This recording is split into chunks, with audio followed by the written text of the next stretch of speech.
Anthony Green.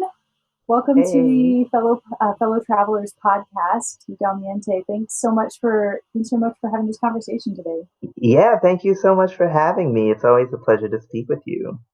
So tell me a little bit about your background. I know your bio, but maybe you could give us the Reader's Digest version of your life here. Oh my gosh, I'm gonna spill all of it. We're gonna be here Tell for all. hours. Right. No. Long story short, I was born in Virginia, raised in Providence, Rhode Island, so I consider myself a New Englander, even though I spent summers with my dad in Virginia, really close to DC, Arlington. And then I went to Boston University for my undergrad. That was first as a piano major, and then I switched to composition in my second year. I started double majoring, and then I was working 4 jobs to pay for myself. So I basically dropped the piano major because I said, whatever, I don't need a degree to play Beethoven, right? And then I went to New England Conservatory for my master's. And then I started some doctoral work at CU Boulder in Colorado before moving to the Netherlands in 2013, which was the same year that I started Castle of Our Skins. And it was a little bit of a, I guess, mental slump for me when I moved to Europe, but I never let that slump get to me in terms of being active and still creating. And all of that energy basically just led me to where I am now, which is artistic, uh, sorry, associate artistic director of Castle of Our Skins, a fellow at the Graduiertenschule at the Berlin University of the Arts, and freelance composer, performer, social justice artist. It's an incredible mix of things that you do, and it's really inspiring. It's also interesting the way that you navigate your different roles within all of these different organizations. How much of your time is spent administrating versus creating, would you say? I like to take all of this basically one day at a time. So I go through these waves where people will want pieces from me. So then I'll have to just dive into the composition process quite frequently, quite consistently. And then I'll have waves where I don't have so much demand and people are more interested in performing the pieces that I've already composed. So that's when I can spend a little bit more time on the administrative aspects of Castle Skins and also just myself. As you know, as a freelancer, Yeah, you have to manage yourself if you don't have a manager. And even if you do have a manager, you kind of have to manage certain aspects of right. yourself, which can be a little bit tedious, but we've all got to do it. We all got to have those 80 different bios and Right. try to update our website. And still P.S. go to I the have dentist. and still go to the dentist and still have a baby. So, All these things, or a fluffy as or you have with us fluffy. today, right? Yeah, fluffy is How do very you important. divide the administrative work with Castle of Our Skins with your co-director? I know that you're both very active within the directing roles. Yeah, that's been great because Ash, we balance each other out, right? She is the organized, hyper on top of everything person. Hmm. And I'm sitting here in the Netherlands, speaking Dutch and Oh, right. trying to Just enjoy my chilling out, I'm cheese. sure. And then we have basically weekly phone calls. So Right, I always know that come Monday, I'm going to have to get my stuff together. right, right, right, right. but it's great to have that balance against my Yeah. check. It, are, is one of you more big picture, one of you more details? I would say that Ash is definitely more details than I am, and I'm more big picture than she is. Hmm. But it's not that she lacks big picture and Right, I lack details. We both have it in a good proportion, and then when we get right, together, it's just like super admin person. right. And it really How did you sucks. decide to do this? Yeah, How did you come? Was there a single conversation, or did you just know immediately, like, this is a person that I'm going to do something with? so we had worked together on a project doing our masters at New England Conservatory. She played a couple of my pieces, and we just worked really well together. So when I was in Colorado, she was one of, I think, yeah, one of one violists that got accepted to the Ensemble Modern Academy in Mhm. Frankfurt. And so she was there for 2 years or so. 2013, she said she's coming back to Boston and she wanted to get together and do a concert with me before I moved to Europe. So she had found a venue and organized everything. Unfortunately, that venue went bankrupt. Oh So no. they never contacted her either. And I remember, I think about 2 months out, I said, Ash, are we still doing this concert? And she reached Mhm. out to the venue and just heard nothing. So we both wanted to do something together. And I said, you know what? I have contacts in Providence. You have contacts in Boston. Why don't we just put together some sort of concert series where we play music by Black composers? And she Mhm. said, that's great. Who are the Black composers? And I said, yeah, Right. that's a good question. Mhm. So long story short, she said, if we're going to do this concert series, we might as well have a name. And I said, if we have a name, we need a website. She said, if we need a website, we should Give have a mouse a a mission cookie. statement, right? And then we ended up forming this thing. And 7 years later, we're still doing the thing. Right. Well, it's so interesting to see the journey of classical music in that time. I mean, Oh my in God. many ways we're still in the same place. I mean, the large institutions are always the last to fall, right? Yeah, But the definitely. conversations are different now because of organizations like yours. And so to go from 7 years ago saying who are the black composers to now we're saying okay, who are the black composers, we're still asking this question, but there's at least there's resources for our Yeah, ignorance, yeah, and yeah. people are listening and It's 7 years later, and there are plenty more resources out there. There are plenty more articles. There are plenty more podcasts, such as this sure. one out there. Hmm. So way back 7 years ago, which isn't really way back when you really think of It's it, not, it's yesterday. exactly. Ash and I were having these conversations, and we were doing the work to try to catalog and find Hmm. pieces that were appropriate for us and put together these concerts. And during that time, I definitely would like to think of Castleverskins being part of this trend of having people be more aware of who is Hmm. out there composing and performing music that isn't, for lack of a better term, white, and Well, male. and let's hope it's not a trend, Exactly. right? I mean, Let's hope let's it's not hope a that this is trend. real. And Yeah. that's you just said something that's really interesting to me. I mean, you said doing the work, and this is such a phrase that we hear, right, with regard to all this work.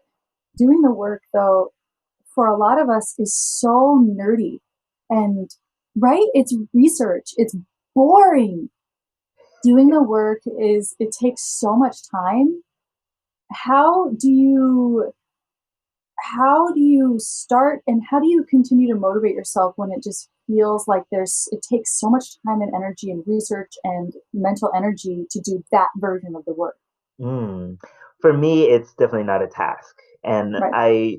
I understand that for some people it could be because that's not how they operate. That's not where their everyday concerns are. But for me, nothing gives me more pleasure than to open up a book or do a Google search, find a black composer that I've never found before, and then do all of the things: find the podcast, find the bios, find the Hmm. interviews, get frustrated when I don't find them, but then get really happy when I find a friend of a friend who has a bio that they can send me and some programs and program Right. notes. I love this. I Hmm. actually crave it. And I Hmm. have to say, Ash does know this, but I definitely use Castlevar Skins a little bit selfishly. I write the Biba blog every Sunday. Right. I have been getting more people to write blogs, so that's been great. Honestly, reaching out to people and having guest blogs. But when before I didn't have guest bloggers, I would just use that time to say, okay, what's new in Black artistry, and I would just Hmm. do some research, find something that attracted me greatly or touched me or moved me, and just write a little blog about it. It was Right. really for my own nerdy self growth. But for the people who don't operate this way, there are other ways to get this information without having it seem so nerdy. One of the ways is listening to podcasts and just going to SoundCloud. Other ways is just engaging with people like me and Ash and other people who do know artists and say, you know what, give me a composer, give me their Hmm. SoundCloud, whatever, Right. I'm so open to sharing playlists. You're exceptionally generous with information, time, your energy, and I see you at this. We'll go a little abstract here for a second. I see you as the kind of person who has an energetic presence in the world, the way you interact with people when you enter a room. And for me, this seems like it's a skill, right? It's something that maybe it comes naturally, maybe it's cultivated, but it's a skill to be able to connect with your deeper self and to be present. And that's where, to me, that generosity can come from when you are present within yourself and you feel centered, then you're able to engage with people in a more generous way. Does that seem to resonate with you? A little bit. I honestly don't view it as generosity. Mm, I'm such a nerd, so I really just I love sharing my knowledge with other people. sure. And so whenever I get a chance to talk about composers like Brittany Green or Jessica Mays or Renee Baker, I'm just like, give it to me. I really want to promote their music because they are such amazing musicians, especially for people who spend their time listening to Lachenmann and Xenakis and all of these wonderful composers, I say, yeah, these are wonderful composers, but don't forget, there's Right. Ed Bland, there's Jalalu Calvert Nelson, there's George Lewis, there's Julius Eastman, there's Dolores White, there's Julia Perry, right? I mean, there are Right. so many other great composers out there that the new music community is ignoring. And then we go way Right. back to Chevalier de Saint Georges and Blind Mhm. Tom and Ignatius Sancho and Vicente Lusitano. And there are so many great composers that the Renaissance people are ignoring, and the classical people are ignoring, and the Baroque people are ignoring, and the Right. Romantic people are ignoring. So I'm just one of those people that likes to stir the pot, really. I think that's my Sure. ulterior motive, is just say, spice up your programming, add a Well, little salt. wake up, whatever you want to call it. Like, Yeah, yeah, there's no excuse at this point. yeah. Um, let's talk about your music and your performance for a bit, because Down the Ante is going to be programming one of your pieces. P is four, and so that was commissioned by Playground Ensemble. Can Yes, you tell us definitely. about that piece and your idea for it? Yeah, so the Playground Ensemble, awesome ensemble in Denver. And when I was in Colorado, I won their Colorado Composers Commission, which resulted in them performing my string quartet chants a couple of times. Mhm. And then they commissioned me for a new mega piece. So that's when I wrote the Gettysburg Address for them, Right. which is one of my bigger pieces. It's super, super difficult, and only the Playground Ensemble has performed this piece. Really? Yep. Okay, So ensembles, yeah, if get you're on out it. there, so we have continued our relationship. I love the players of Playground, and I love the director Conrad. Just wonderful, wonderful guy. And I forget the year, but at one point he said, "We got this money to do micro commissions, so I would love for you to create a 30 seconds or less piece." And I said, "Okay, yeah, definitely." I love Megan Bunis, the vocalist of Playground, so I just want to write a solo piece for her that's kind of fun, kind of funky, can be Mhm. interpreted in all sorts of different ways, and perhaps a piece that I can also perform because at that moment I was starting to explore my own vocal performance personality. So, what better than to take the letter P for playground and Mhm. just explore these sonic possibilities from the letter P? And then I just thought, well, how am I going to communicate this information? I don't want a typical left to right notated piece because I don't know, that's just kind of boring. So I came up with this idea of taking a piece of graph paper and blocking out the blocks to form the letter P and composing around the space and having the performer just perform like left and right and consider each line of the graph paper as the staff. Not only does this form this visual P for playground, but I Mm. think it's also something a little bit fun for the performer and can yield great results depending on who's interpreting it. It's super fun, but it's also pretty challenging having performed it. And you have to really coordinate because there's some aggressive sounds and there's a lot of, and it's also a straight through. There's no real breaks or rests really. So once you get on that hamster wheel, like, okay, I'm in it now. I can't Yeah. stop. And it's very kinetic. There's a lot of navigating with the, articulators. And so I love performing it, and people have a fun reaction to it also because the pacing is so intense. It's this little spark of energy. So I love putting it on programs. Um, yeah, it's very you to me, which is that it's fun and surprisingly challenging. Like, Awesome. what what Yeah, is what is it like for you when you're performing your own music? Are you in a different headspace than when you're performing other people's music? definitely. I like to separate my performance and composer personalities. And then I do that further separation when I'm not necessarily when I'm performing a piece of music that was composed by me, but when I'm performing a social justice oriented piece versus a more abstract piece. Mhm. I like to give performances that contextualize the music. So when I'm performing a piece about the story of Black people or about lynching or about resilience, excuse me, I definitely get into a much different headspace than Mhm. I would if I'm performing a piece that explores the physicality of bowed piano and getting stuck within fishing line that's Right. connected to a piano, right? It's it's a completely different headspace.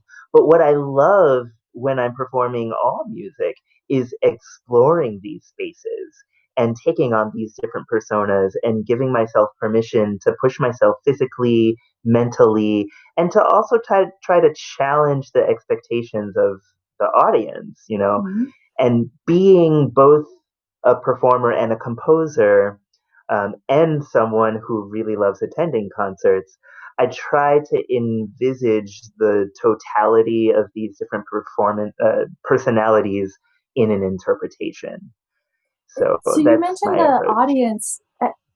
You're a captivating performer. There's no question about it, and um, you are not afraid of going to uncomfortable places, joyous places, all of these different facets of humanity. Do you have How do you want the audience to feel in these experiences? Do you have any goals there, or is it just I'm going to put this out there and then let them do whatever they want with it? Yeah, it's a mixture of both, actually. I personally am more attracted to performers who allow themselves to get into difficult spaces. And I find myself personally being drawn into those performances. So I figure if I find that attractive, then I should also try to embody that in my own performances. And while I am acutely aware of the audience and I try to be mindful of their expectations, I also know that my primary goal is to communicate the music, and to communicate the piece. And I feel like if I'm reaching that communicative goal, then the audience is going to go there with me. Maybe not 100% Mhm. of the audience, but if I get a 90% or more, then I'm so, so happy with that.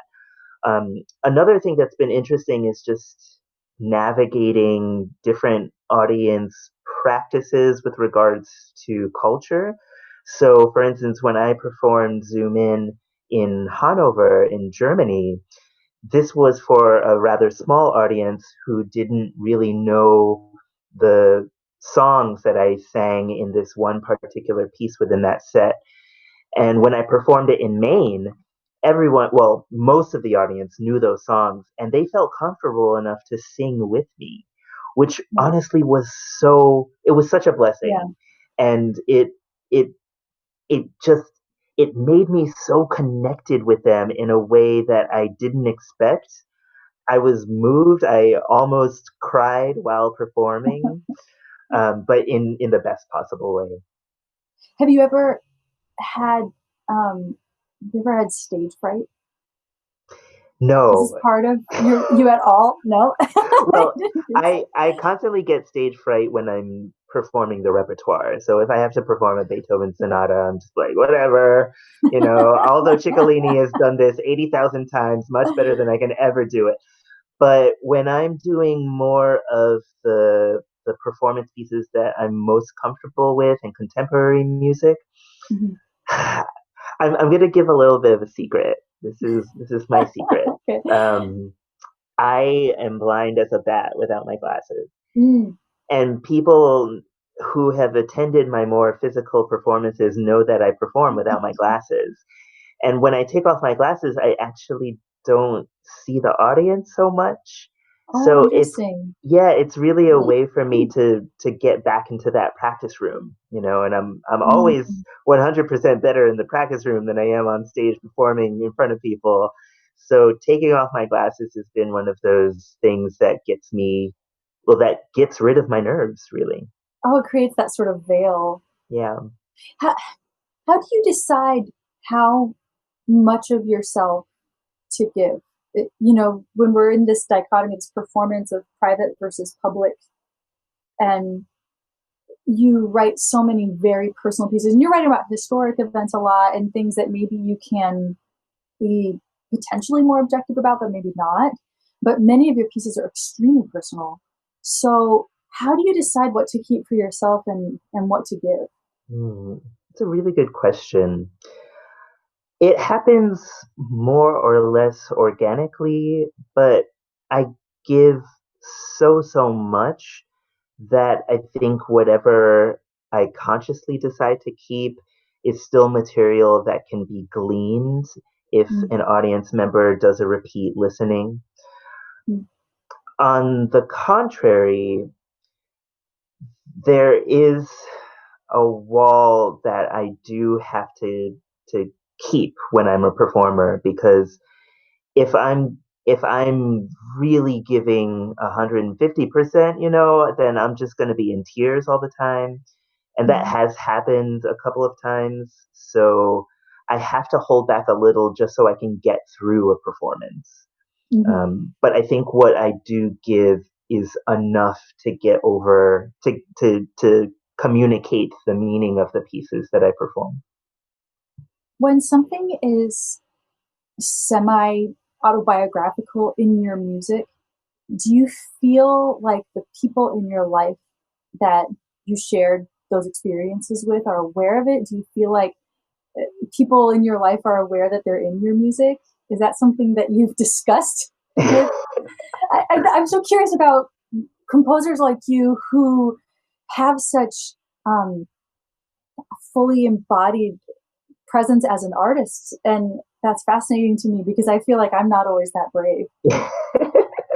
I think you're extremely brave, Amanda. Don't sell yourself short, Okay, really. that's for a different podcast. But yeah, in terms of these personal little messages, I would like to think that the people that I include in my performances are aware of it. But from a young point in my life as a composer, I've always been concerned with a high level of abstractification when I'm Mhm. using things of other people. So, for instance, I have this harp and flute piece where I borrowed that Wagner lick, dum da da da da da dum dum dum, right? And and the thing is, this piece is a slow type of samba Brazilian inspired piece. and it has this samba harp accompaniment, and then the flute comes in. Tiam ba da da da da dum bum pya da da. Oh, No one has nice. figured it out. Like no one has figured out that I'm just lifting Wagner, and I think it's because Yeah. of the recontextualization, right? And Mhm. so ever since that moment, I've been trying to You're playing hide games. things without, yeah, exactly. To play these games where I hide all of this stuff in my piece, in my music. But if you look and you listen in a certain way, you might find it. For the Mhm. longest time, I always made it a point to put bits of Schoenberg's Opus 11 in my music because it was a piece that like changed my life. I've made references to Pierrot Lunaire that people will That's so never find. sneaky. But then I've made it super obvious. So uh, I want to say 2016, I wrote this sax and piano piece where I referenced Whitney Houston stealing Dolly Parton and put in I Will Always Love You, even though Oh the my whole piece god. is like a variation of Bach's Goldberg variations. Oh my And gosh. within there, I quote Beethoven's Opus 109, which is my favorite sonata. I quote Ed Bland, his sketches set 7, and all of these other pieces. But I do make points of it in the music. And then I just wrote this two flute piece where I quote Hindemith and Ed Bland again, Right? Kwan, Bach, Ravel, uh, Prokofiev. Yeah, It's this postmodern soup, but it filters through you and it gets greened. You know what I mean? It's exactly. all through your style and it's through your vision.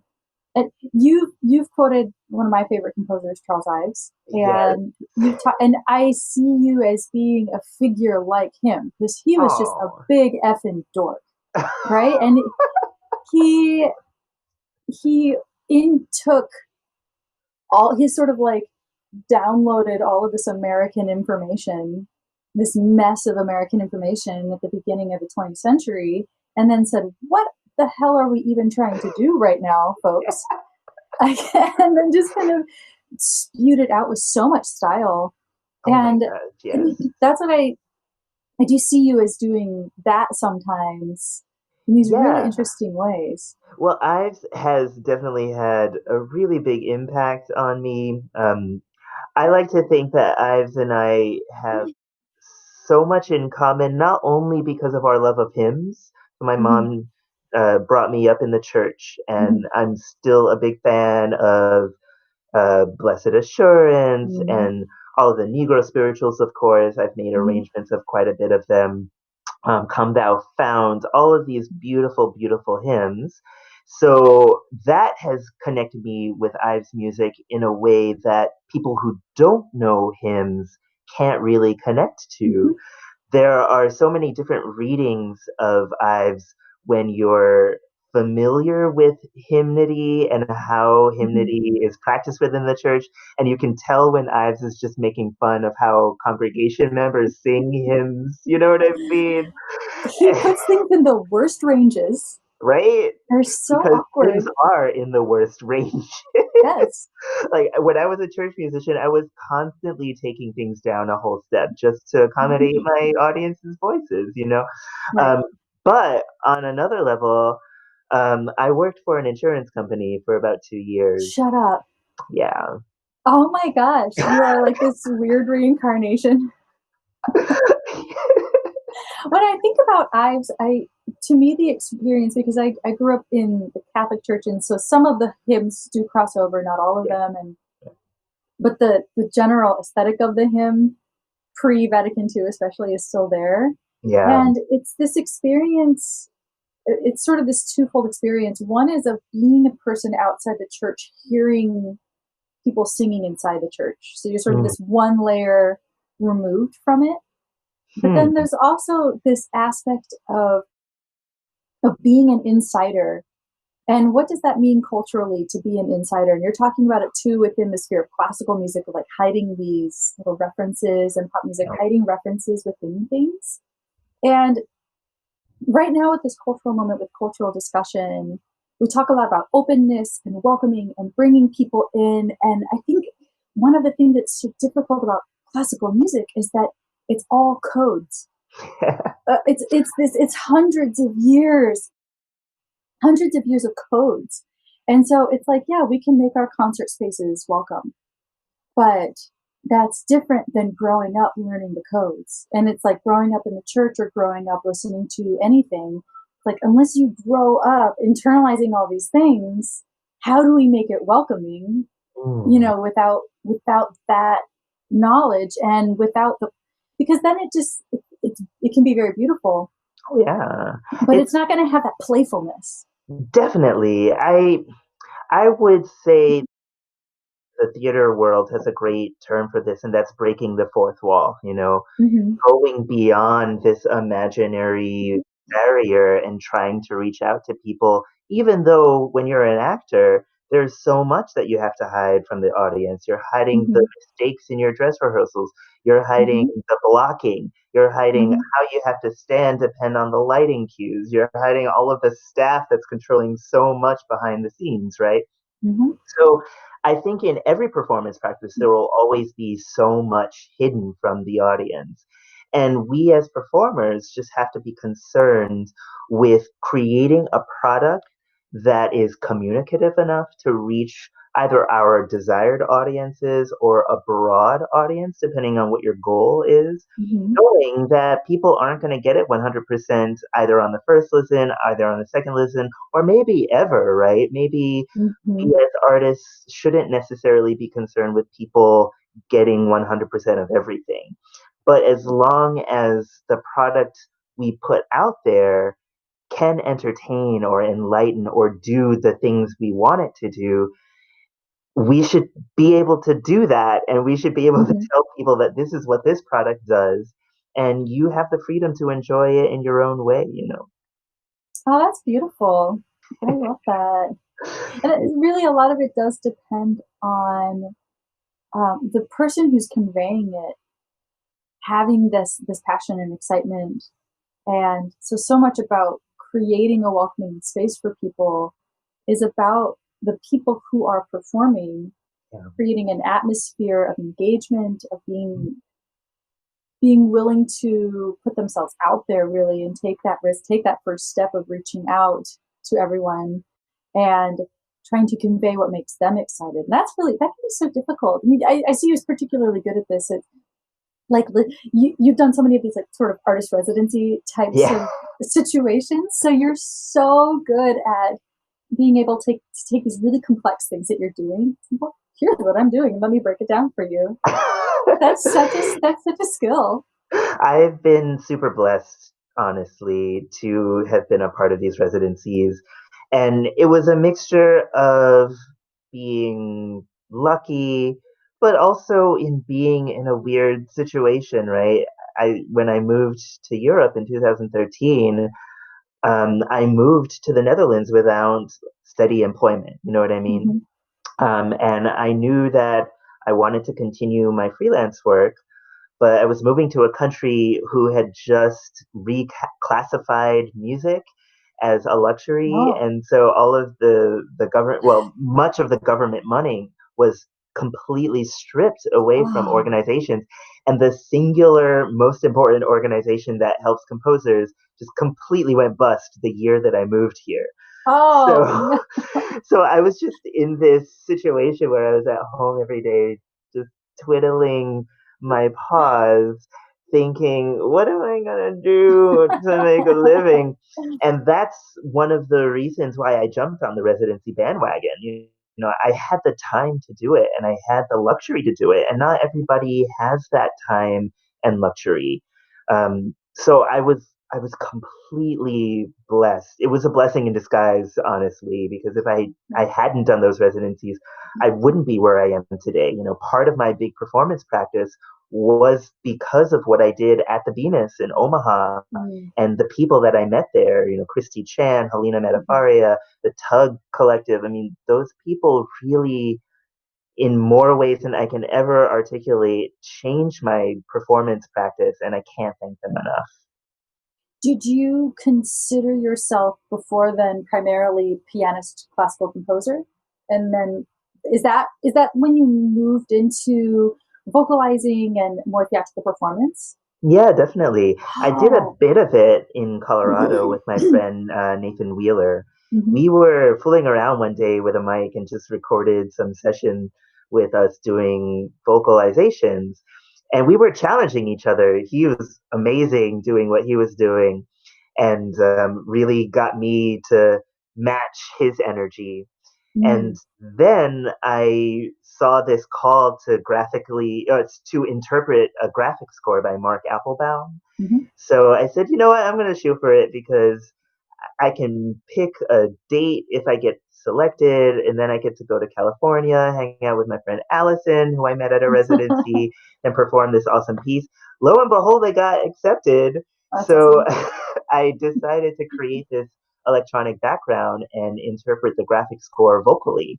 And Wow. that experience also encouraged me to explore a little bit of vocalizations, but I was still not I never formally studied voice Hmm. significantly. I'd taken some voice lessons with some friends um, who were telling me about the larynx and about how the vocal cords works and about Hmm. vowelizations and registers and all that stuff. And I'm totally grateful for those lessons. But I don't have this background of being in a studio class and performing Caro Mio Ben really badly for five people and having them pretend that they enjoyed it. Oh Like man, it's not in my past. it's okay. I've You're been better on off. the I've been on the piano end of that, but not the vocal end. Woo! And I don't consider myself a vocalist who will ever perform Caro Mio Ben well. Right. Hmm. But if a composer wants me to screw up my vocal cords, I will say, yeah, that's what I do. That's really what I want to do. No, that's and you do some amazing inward sounds, which is Oh, like was my area of research. And I just like I hear your aggressive multiphonics. I'm like, how they're so good. Did oh my those God. come naturally? Have you like really like cultivated them, or is it just Well, it's mess one of around? those things I was experimenting with ingressive phonation. And this happened because of a piece that I witnessed in A Coruña, Spain during a Mm, conference in 2010. And the piece is called Anaphora by mm. Michael Edward Edgerton. Edgerton, Hmm. who has a vocal anthology. Yeah. And one of my pieces is in the anthology too. Oh, it is Yeah. nice. BA4 made it into the anthology. Nice. So I just had mad respect for not only him because he's just a brilliant mind, but also for Almut Kuna who performed the piece. And Almut and I got to hang out. She shared the score with me, and Hmm. ever since then, I said the voice can do this. So I spent some time with that score, kind of mocking these things, not Hmm. mocking, but Right. imitating things and trying to perform what Michael had notated in the music and then trying to add my own green little twist on it. So I think eventually my vocal cords stopped yelling at me and said, "Okay, this is what you want to do. I'll let you do it, but you're Right. not going to be able to sing Quella Fiamma at all. It's just not going to I happen." mean, the voice is just this malleable, bizarre animal in our throats, right? It's and sometimes it tells us what it wants to do. And Definitely. but And you some days, also yeah, oh, go I was ahead. gonna say, yeah, some days like I have a high C sharp, and sometimes I have a low D flat, and sometimes I just don't. Right. Yeah, I mean, your voice seems a little sort of middly, like it could go, go either way if you like decided that you were gonna like put on some sort of opera wig and go for it. But no, I think what you're doing is way cooler, and it the voice seems to take on sort of a heavy meaning in a lot of your work. Give the idea of giving voice Oh yeah. and drawing on all these different choral traditions and gospel traditions and things that you reference in a lot of your work. Um, is there something about voice for you because it's not something that you trained on that it accesses a different part of your creativity? Oh yeah, definitely. So when Black people were stolen from Africa and Mhm. brought to the United States, they were stripped of their last names, they were stripped of their language, they were stripped of their instruments. So what did they have left? You know, they Mhm. had their voice, they had their bodies. They started step dancing. They started sneaking off into the Mhm. woods and creating songs. They used these songs as code language to tell each other when and how to escape to the north if they were planning on escaping, right? Black people in the United States have such a different relationship with their voice. And I'm just so blessed to be part of that tradition, you know? Mhm. Um, of course, I'm not continuing it in the way that enslaved people did because I am a black person in 2020 right now. Mhm. But I would like to think that I am continuing along with this legacy and trying to keep that origin story alive and well in my pieces, but also try to push that message and that practice into different areas because we are in this future context and people beyond me hopefully will take what I've done and contextualize it for their juncture in time. What is the message? You spoke about performing repertoire versus performing maybe narrative music. What is the message with your voice? What's the message when, especially, it's not directly referential, but it's more abstract vocalization? Hmm. Maybe The that me- maybe that's too personal, but I'm not. no, no, it's not at Yeah. all. I would say that the message isn't something that can be articulated with words, but it's a message that's meant to be felt. When Mhm. I'm doing these performance art, sonic performance art sets, I don't necessarily want the nitty gritty semantic meaning of a word or a phrase or a sentence or a piece of prose to be the thing that's focused on.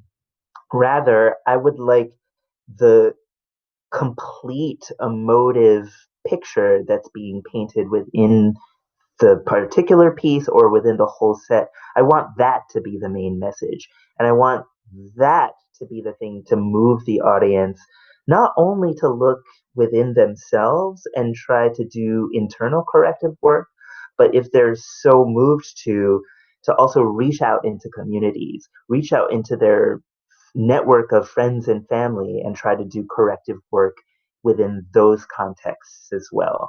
So I'm trying as much as possible to use these abstract performances that have a goal of taking really complex, sometimes emotionally tough ideas and to bottle this up into this emotional light and try to penetrate that light into people's souls. Mm. There's a sense of activation there. Yeah, Like there's this connection to lineage that you. It seems like you almost feel directly in contact with the past yeah, in so much of your work in so many different ways that de- you're not just researching it, you're not just writing blogs, you feel part of it. yeah, definitely. I feel part of it because in 2013, when I really started to do this personal research and go down this journey, this constant journey, it was the first time that I started to enjoy learning about history. Uh, Mm. I have to say, I wasn't the biggest fan of history in school. And I don't know why, right? Well, maybe I do know why. I think because the way history was taught, as well Mm. as music history when I was in university, I did like learning stories about Debussy, Chopin, and my favorite composers, etc., and so on. But when it came to just the formal study of music history or world history or US history, I always felt that there was something missing. Mhm. And in 2013, when I started doing this personal research, I figured out that what was missing was the Black perspective. Yeah. And as soon as I started to look at these situations in the past from the Black perspective, Mm. things just started falling into place. Mhm. And I felt personally connected with these stories, right? Because it Mhm. was only in these moments where my research allowed me to be proud of who I am and where I am now. Mm. So I think that's why I feel so connected.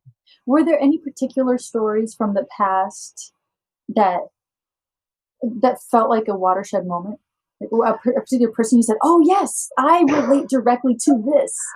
Yeah, so many, Okay. and not necessarily because I'm similar to these people, but finding out about their stories, knowing that they're Black, knowing that if I were born in that time period, I could have been that person or I could have experienced the same things. So I always like to go back to Blind Tom. Mhm. He was on the autism spectrum and low functioning, so he couldn't communicate everything that he wanted to communicate specifically. He interacted with people mostly physically with grunts. On the other hand, he had this amazing ear, so if you spoke something to him in any language, he could repeat it back without accent. Mm. He also had this amazing ear and this gift for piano, so that if you played a Beethoven piano concerto for him, he could play it back practically without mistake. Mm. He toured the world, but he was enslaved all his life. So while he was making the equivalent of $10 million during his lifetime, he and his family didn't see a dime of it because Mm. he was property. Mhm. Um, I am not on the spectrum, right? But when I read about him and I just think, what if I were born in that time period and I were this Black man trying to be a musician, witnessing this enormous talent of Blind Tom, how would that have moved me? A. Mm. And B, he has a piece called Battle of Manassas, which Mm. for me, I haven't come across any other piece earlier than this that mixes vocalizations with pianism. And Ah, still, you find term papers out there, dissertations saying that the first vocalizing pianist pieces were Cowell and Ives, right? And I'm just thinking, right, nope, actually, a Black person did this 50 right. years before Ives did it. So I get this pride knowing that Blind Tom was such an innovator, such a talent, and he Mm. was Black. Right, right. Yeah, And that the people who experienced those performances were shaped by them, that yeah, he shaped history yeah, through his work. yeah, yeah.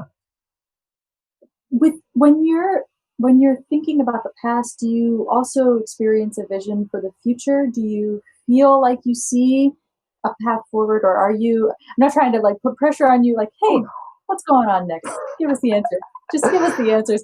No, I'm curious about um, whether you spend time daydreaming in that way, or envisioning the future, or if you just try to be present. What needs to happen right now? I think about the future way too much, to be Okay. honest. But it's always in good ways because when I'm doing my research, especially when I'm trying to find younger composers of color to add to my own personal repertoire, or also just to engage Castle of Our Skins to perform or other performers to perform. When I'm doing this research, I'm thinking, okay, here's this awesome 20-year-old who is just creating amazing music and hasn't had the opportunity yet to get on those platforms to make this creative person more visible. But I want to be part of the people. I want to be in that cohort that's making this awesome Yeah. composer more visible. So I get excited for the future in that respect, wanting to be part of the trend to make younger composers more visible and more performed and studied. And then I get really excited when I get to share the research that I've done about past composers with current academicians so that they can bring some of the research that I've done into their theory classes, into their Mhm. history classes, and into their personal composition lessons so that they're training the next generation of musicians to treat this music as important, and hopefully some of this music can become beloved. Right. Florence Price's music has recently become beloved over the past, I would say, 5 to 6 years, Mhm. right? And Mhm. Raylinda Brown was one of the Mhm. scholars that really helped do this. But she's one of so many composers whose music deserves to be more beloved and programmed and known by audiences, right? Right. I was recently engaged to write a CD review for the Tempo Journal, and I was reading some other CD reviews, and I see all of these writers referencing Goeievaarts and Alan Hilario and all of these composers, and I'm thinking, well, yeah, now is my time to reference Dolores White and Right, Julia Perry exactly. and all these composers that you probably don't know, but I consider beloved because Right. they are a part of the composers that I regularly listen to, and they should also be part of the composers that everyone regularly Right. listens to, right? So Right. this is my excitement for the future, to try to see more of a presence of marginalized composers, especially composers of color. And this seems to just rev you up so much. I love that. And I love seeing the energy that you put in this. It's really such a service to the world, but I also love the understanding that you bring from so many different perspectives. Because you're not doing this as a musicologist. You're not doing this as just a performer, as just a composer. You're doing this as a whole person who understands every aspect of the music. And so you're able to talk about it with so much depth. And yeah, I think that there's no way I think that someone could read or listen to you discussing this music without like walking away feeling as though, it's part of them. It's really Aww. beautiful. Well, it happens because of 7 years of constantly doing this. You know what I mean? Right, right, right, right, right. I think if you had engaged me in this podcast 5 years ago, you probably would be like, Anthony, why are you so lifeless? Right? No. Oh, hey, we all go through phases of like being in the world and receding, and I think that's really, really healthy. It, I'm curious about what what you where you see your music going. Sometimes I this will just for a second. Like sometimes I feel like there's a big thing I'm going to do and I haven't done it yet and I don't know what it is, but I know it's going to do you know what I'm saying? Like, Oh okay, I yeah. think there's going to be a big thing that I do, but I don't know what it is and it hasn't happened yet. That's all I know. Do you have this sense about yourself that's like, okay, there's going to be a big thing and it's going to happen and I don't know what it is? Yeah, all the time actually, and sometimes to my detriment because because when I was younger, for instance, I wanted to write this universal requiem where Mm. I wanted to create a text about the process of honoring the dead and the process of mourning and transcending these feelings and getting everyone into a better place despite this horrible situation of death. So I wanted to write this non-denominational text and Mm. write this huge piece for choir and orchestra. Yeah, that never happened. It's probably never going to happen, You right? were like a But much deeper kid than I don't know about that. I was still watching America's Next Top Model. okay. Uh, That's deep too, and it's okay. I don't know. yeah, I don't know about that. Maybe not.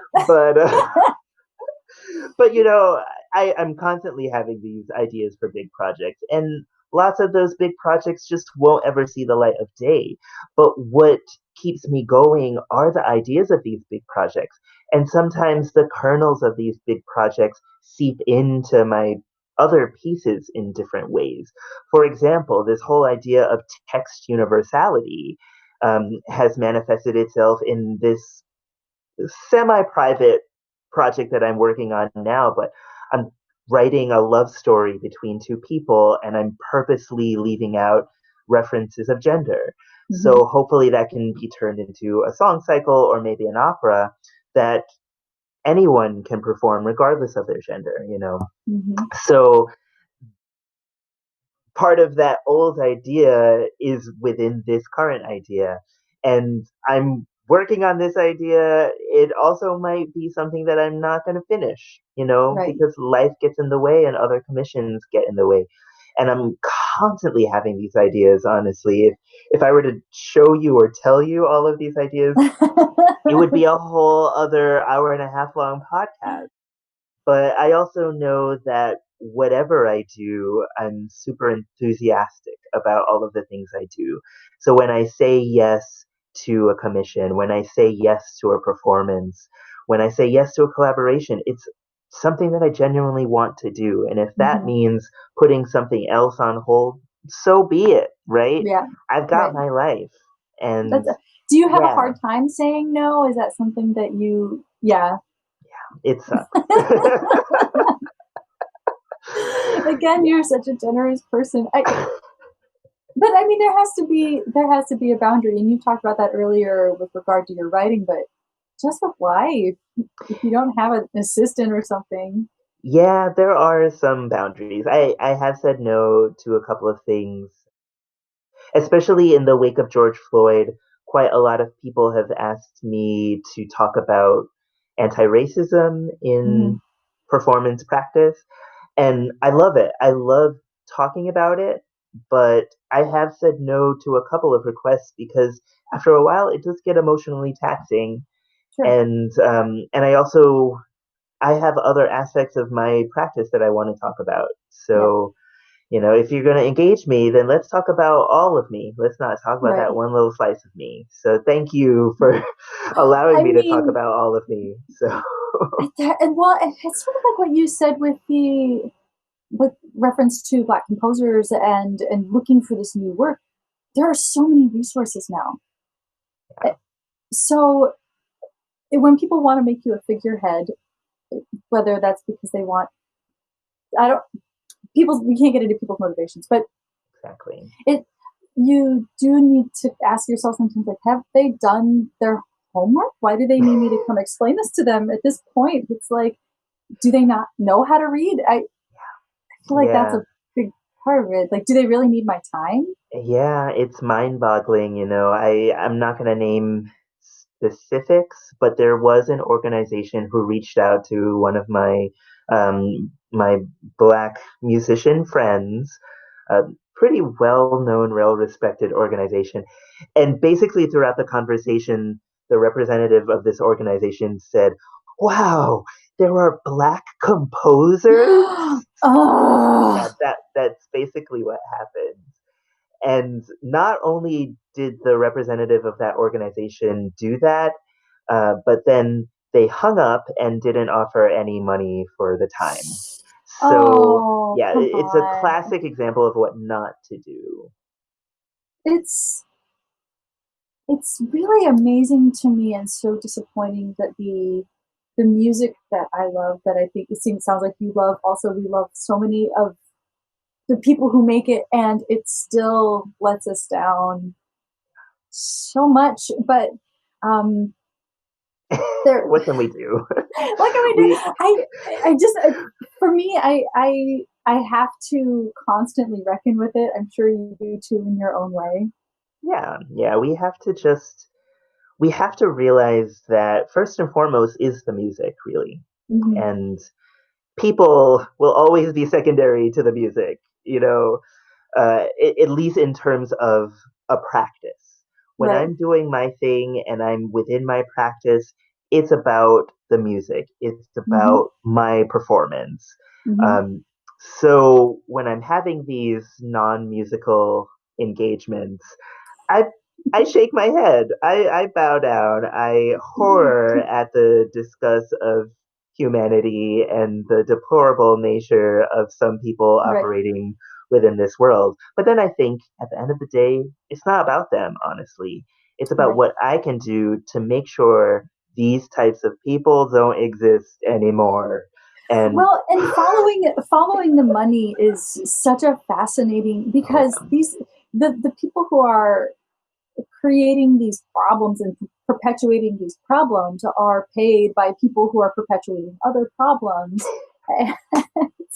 And we have to look at our own little sphere. Like, what can I influence? Yeah, What little needle can I move and in which communities and with which people? I think with all of these definitely. situations, it's like I'm not going to topple this entire thing, Yeah. but I can really, I can clean up that one little corner, I guess.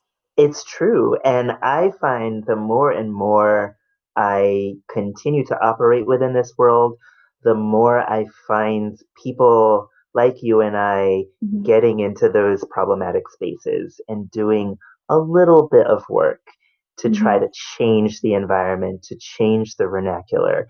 Um, oh man, I was just about to be more specific and probably get Yes. myself into a little bit of trouble. But I just want Yeah. to say that there are people out there who are in these problematic spaces who are creating change. And for those of you who know who I'm talking about, I want to Mhm. give you a hand clap for doing this work and putting up with some crap. Yeah. But know that the crap that you put up with is it's not being taken for granted, and you are not doing this work in vain because you are helping people like me, people like Jesse Cox, people like Elizabeth Baker. You know, you're helping all of these people be more secure and more confident in continuing in their practice. When you're having ripple effects that you won't even see, like so many of the composers that you've named on this podcast who will never know the influence they've had on you. And I think that's a really good motivation as well, knowing that you are going to impact generations of composers and of musicians and of audiences by your work that you won't even be able to see. And I've been so impacted by people like you, by people who have called me out, by people who have challenged me. And that's such a beautiful thing that people do for us that we need to appreciate. Mm-hmm. And all of these learning experiences, no one's perfect. And being being afraid of messing up is can be paralyzing for some folks. But the payoff is there, Yeah. right? The payoff of being embarrassed, of getting it wrong, and learning how to give a proper apology without, all of these things are skills that we're learning in this process. And you have gracefully offered all of these lessons to us and so many people that you'll never even know. That's so fascinating to me. It's like, I think you know that you're having an influence and that you're a thought leader like this, and on an abstract level, you know that. It's really impossible to measure that kind of thing. Exactly. It's Hmm. definitely more an abstract concept for me, and I like to keep it more abstract. Not necessarily because I don't want to acknowledge my self worth or anything like that, because I'm a firm believer in acknowledging your self worth, but I also don't want to get caught up in that process and make me lose the fact that I am still and always will be a work in progress. And I'm Mhm. called out. I actually was called out on a piece that I composed some time ago. I was Mhm. called out on it last week, and I was super grateful to engage in the conversation that Mhm. I had and learned so much, and a changed person moving Mhm. forward. So thank you if this person is watching this. Um, and for anybody whose lives I've changed, I don't want to think of it as me changing lives. I want to think of it as my ancestors working through me and a community really changing lives, because I don't know, I haven't learned what I learned without my community and without the work of my ancestors. Mhm. So it's not me. It's the totality of it all. And that's the beautiful thing. There's that famous African proverb, it takes a village to raise a child. And we can apply that to this situation, right? It's going to take Mhm. a village to get classical music to the place where it needs to be. But we Mhm. need that village, and we need to keep on boosting up those important, wise people within this village, because those are the people who are going to get us to where we need to be.